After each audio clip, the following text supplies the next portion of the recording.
Hai teman-teman, inilah video presentasi dari materi kebijakan fiskal dan belanja negara Islam. Sebelum mendengarkan materi ini, perkenalkan kelompok kami. Yang pertama Nurul Aulia Nisa Salim, yang kedua Nur Aisyah, dan yang ketiga Andi Rifkah.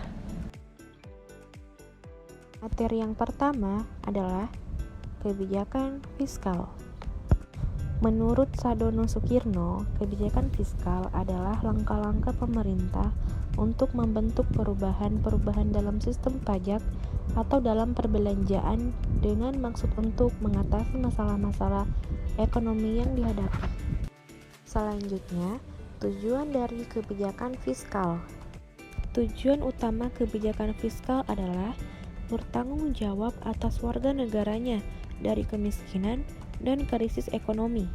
Maka dari itu, pemerintah membuat program perancangan dalam berbagai bentuk agar warga negara menjadi sejahtera.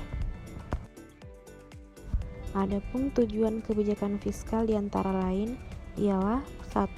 Pertumbuhan ekonomi, 2. Membuka kesempatan kerja demi mengurangi pengangguran, dan yang ketiga, mendorong investasi dan pertanian.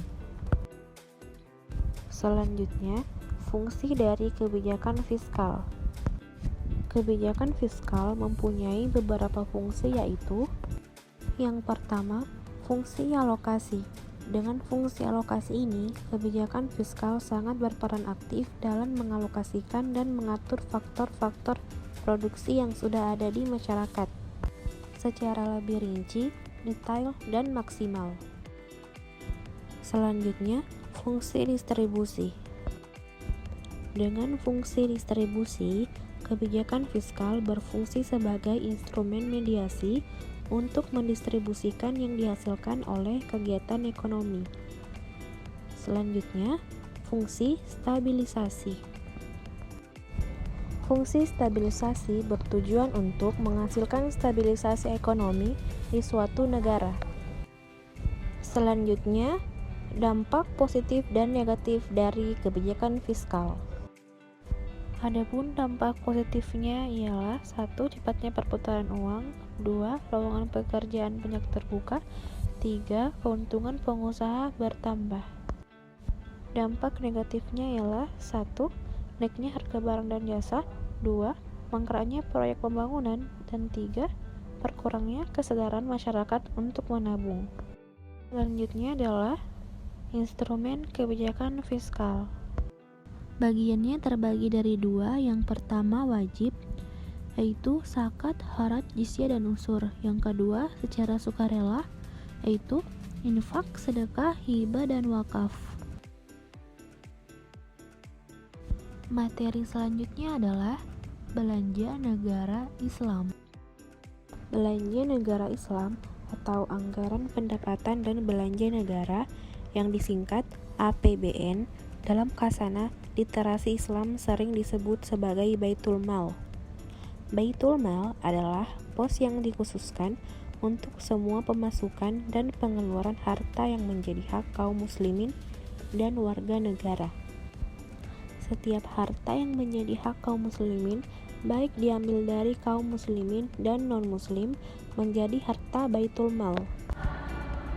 Selanjutnya, pos pemasukan belanja negara Islam. Berikut ini akan diuraikan pos pemasukan atau pendapatan dari belanja Islam.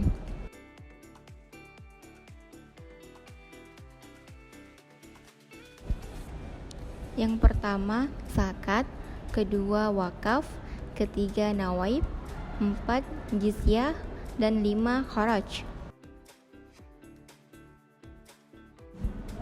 Kemudian 6 khums, 7 usur, 8 kafarah, 9 pinjaman, 10 amwal fadlah. Itulah beberapa pendapatan dari belanja Islam. Selanjutnya, pengeluaran negara Islam. Pengeluaran dalam pemerintahan Islam dibagi menjadi 2 bagian, yaitu primer dan sekunder. Di bagian primer ada biaya pertahanan, penyaluran zakat, pembayaran gaji bagi pekerja, pembayaran upah bagi sukarelawan, pembayaran utang negara, bantuan untuk musafir. Selanjutnya, pada bagian sekunder ada bantuan untuk orang yang belajar agama, jamuan tamu negara, hadiah untuk negara lain, pembayaran utang orang yang meninggal dalam keadaan miskin, dan persediaan darurat. Itulah beberapa pengeluaran belanja negara Islam. Kebijakan anggaran belanja dalam Islam. Kebijakan anggaran belanja dalam Islam dibagi menjadi dua. Yang pertama, dimensi kemaslahatan umat dalam pilihan sistem anggaran belanja. Yang kedua, klasifikasi alokasi anggaran belanja. Di bagian pertama, dimensi kemaslahatan umat dalam pilihan sistem anggaran belanja Islam. Islam mengemukakan kaidah dalam menentukan kebijakan ekonomi publik sebagai berikut. A. Pembelajaran anggaran berorientasi pada kemaslahatan publik. B. Alokasi anggaran belanja fokus pada skala prioritas. C. Menghindari kesulitan dan mudarat. D. Untuk menghindari kerugian. Itulah dimensi kemaslahatan umat dalam pilihan sistem anggaran belanja. Selanjutnya bagian kedua, yaitu klasifikasi alokasi anggaran belanja. Yang pertama ada belanja kebutuhan rutin operasional pemerintah, yang kedua belanja umum, yang ketiga belanja proyek peningkatan kesejahteraan masyarakat. Itulah tadi beberapa bagian dari kebijakan anggaran belanja dalam Islam. Terima kasih telah mendengarkan sajian materi dari kelompok 6.